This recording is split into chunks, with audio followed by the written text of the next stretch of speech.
Alright, what's going on YouTube? This is your boy PXG Cash Hour, coach of the New York Nido Kings. Welcoming you to another battle here, season 4 of the Worldwide Champions League. So this week we're up against Chris, coach of the Brooklyn Scizors, good friend of mine. This is week 10. Going into this match, I can tell you for a fact that I was already afraid, because even when during the building phase, I was afraid of two things. Tornadus, our former coach of the New York Nido Kings, being one, because I don't have anything that natively outspeeds it. And I was kind of afraid of the Excadrill because, kind of like my Bronzong, Excadrill has really good abilities that in a league format you can never kind of guess what it's going to be. Now, considering the fact that Chris also had drafted Sand, that really pushes it more in favor of it's going to be Mold Breaker or is it going to be Sand Rush. And if it's Sand Rush, I won't be able to outspeed that either unless I, scarf something, which I really don't want to do. So building for this was kind of a pain. I couldn't really find this is like the win poke. This really what became like I might have to build like all around, because this is not gonna be an easy fight and not like I expected it to be anyway. So I'm bringing Cobalion, Raikou, Volcanion, Zygarde, Azelf, and Tangrowth. So Chris decides to bring in Gardevoir, Tyranitar, Keldeo, Tornadus, oh, I always forget this thing's name, Gourgeist, and Excadrill. So I did expect, like I said, I expected the Excadrill, I expected the Tornadus. Keldeo's been around a lot, as has Tyranitar. The Gardevoir was kind of like a recent pickup by Chris. I'm not sure if he brought it in specifically because he knows I like bringing in Zygarde, or it serves another purpose. Same with the Gourgeist. I'm guessing these are just kind of things for specific pokes. I don't know if he's expecting me to bring something specific outside of my usual that may be a hindrance to him, but we're going to see what happens. I kind of have a little bit of faith in this. So week 10 of the Worldwide Champions League versus the Brooklyn Scizors.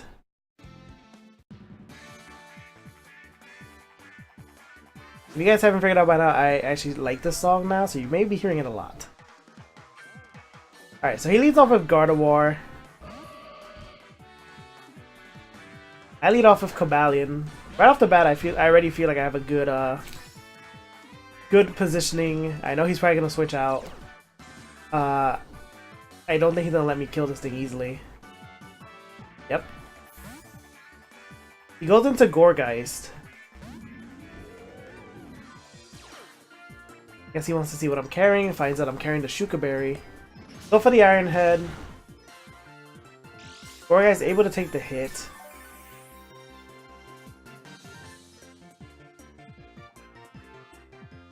So I switch out. I go into Tangrowth. There's the Will-O-Wisp. I was expecting him to like do something else, not Will-O-Wisp. But considering I think this Tangrowth was more specially attacking, just in case, this doesn't bother me as much as the fact that, I'm just burned. So withdraws Gourgeist, goes into Tornadus. You go for the knockoff. You don't knock off anything, so this is carrying a Z move. I don't know which one. It could be Z Flying. Could be Z Fire. Two common moves every Tornadus kind of runs. So I go into Raikou. Goes to the knockoff. We trade the knockoff there. He knocks off my leftovers. Yeah, he switches out. Goes back into Gourgeist. And basically Gourgeist is just kind of scouting to see what I have, but as we know, he knocked off my leftovers. I go for the Calm Mind. Probably expected me to Thunderbolt there, and Gourgeist will be able to resist it. And even if he does burn me, it won't really matter much to me. Goes for the Shadow Sneak. That's a decent hit. I go for the HP, I think it's Ice. Nice damage on it, so I'm okay. So he does recover with the leftovers. I'm feeling so far confident. Go for the HP Ice again. Kinda expecting it to die, not gonna lie. Goes for the Toxic. I wasn't expecting him to run double statuses. So once I saw the Will-O-Wisp, I wasn't expecting him to carry Toxic. So the fact that he did kind of threw me kind of off guard. And I will be taking the poison damage. So he goes to the Shadow Sneak. He's outright trying to make sure I die before he does, but unfortunately he's not able to actually kill me with the Shadow Sneak. I am able to get him with the HP Ice, and with that, Gorgeist goes down, and we're already 6-5. But Raikou is on Death's Door. There's really no point in me trying to switch it out. And I can't outspeed this thing. Anything I think this thing does to me at this point is going to kill me. Goes for the knockoff, and yep, Raikou goes down. Raikou ironically was my Tornadus counter. I go into Gabe the Volcanion, flooding with the Air Balloon. So he withdraws Tornadus, goes into Gardevoir. He traces my Water Absorb. I forgot about that. Chose to Water Absorb. Go for the Steam Eruption, but luckily Gardevoir does not have any damage yet. Goes to the Thunderbolt. I wasn't expecting this. Not in the slightest. I go for the Sludge Wave. And yeah, I'm not going to be able to live another Thunderbolt from this. So I switch out, go into Tangrowth. But as I said before with the Gorgeist, Raikou would be able to resist the electric, but he goes for the Moonblast. Probably expected me to go into Zygarde, as Zygarde is immune to electricity. I do take the burn damage from the Will-O-Wisp. Goes for a second Moonblast. Does drop my special attack stat. I was expecting him actually to switch out. I go for the Hidden Power. Doesn't do much. Tangrowth's HP is whittling way too low. So I switch out. Go back into Volcanion. There's the Moonblast. At this range, anything's gonna kill Volcanion also. Volcanion goes down. Already 4-5, not looking good for us. I go into Cobalion. I get the Iron Head. It's good for us. Gardevoir goes down. And that kind of ties us up right now. 4-4. Goes into Keldeo. Both of us are actually the same speed. So I think I actually won the speed tie here. I go for Zen Headbutt. I wasn't able to get the flinch. Goes for the Secret Sword. It's Stab. And yeah. Cobalion goes down. I go into Zygarde. Aura Break activates. Aura Break is useless. He goes for the Secret Sword again.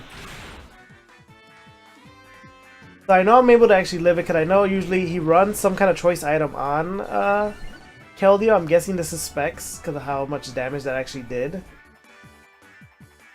So I go for the 1,000 Arrows.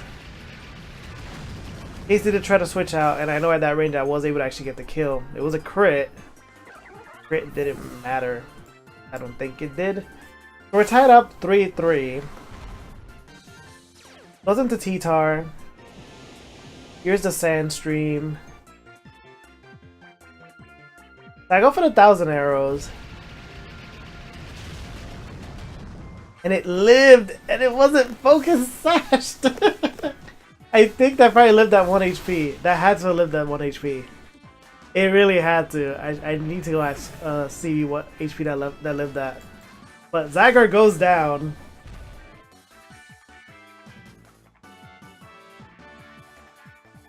So he goes to the Stealth Rocks. I go straight for the Leaf Storm, which will be enough to knock off Tyranitar. At this point, we're just kind of trading deaths left and right. We're at 2-2 right now.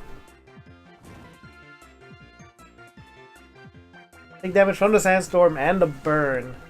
Now here's the Excadrill. As I said, this is going to be a problem. It's not Mold Breaker. It's definitely Sand Rush.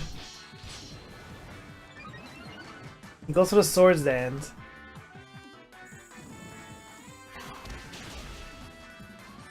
Go for the Hidden Power. It does not do enough. Now I take the Sandstorm damage and the Burn damage. Goes for the X-Scissor. Super effective hit. That will be enough. Tangrowth goes down. For 1v2, it's Life Orbed, so it's gonna do more damage. There is the Stealth Rocks doing the damage on Azelf. Go straight for the Shadow Claw. That's also able to get the kill on us. Nothing we could have done in the sand. He does take more life for Rico, but the 2-0 loss. GG's to CB was an interesting match. We really weren't kind of just going all out. I don't think we were really taking into regard anything at that point. We just kind of just like, die, die. I wasn't expecting the T-Tar to live. I was not. Does it change much? My guess would be if I killed Tyranitar, Excadrill probably would still have came out. I don't think he would have Swords Danced on my face. He probably would have had to go out and try to kill me. Otherwise, I would have probably killed it with 1,000 arrows. But the tornadoes would have still been an issue. I don't know. It is what it is. You can't really change it. We can't really predict what would have happened. Unless it was my battle with Liam. But anyway, it is, like I said, it is what it is. GG's to Chris. I still enjoyed the match. Next week, I think we're fighting the mad scientist himself, Napalm, the coach of the Falls Furfuro. And hopefully we can pick up a win, because as we're kind of getting those wins, now we got a loss again. Now we're 4-6. Hopefully we can improve the record. The league is almost over. This week 10, we still got 5 more battles to go. Hopefully we can get those last 5 wins and get up there. Thank you guys so much for watching. I do appreciate it, and hope to see you guys next time. Peace.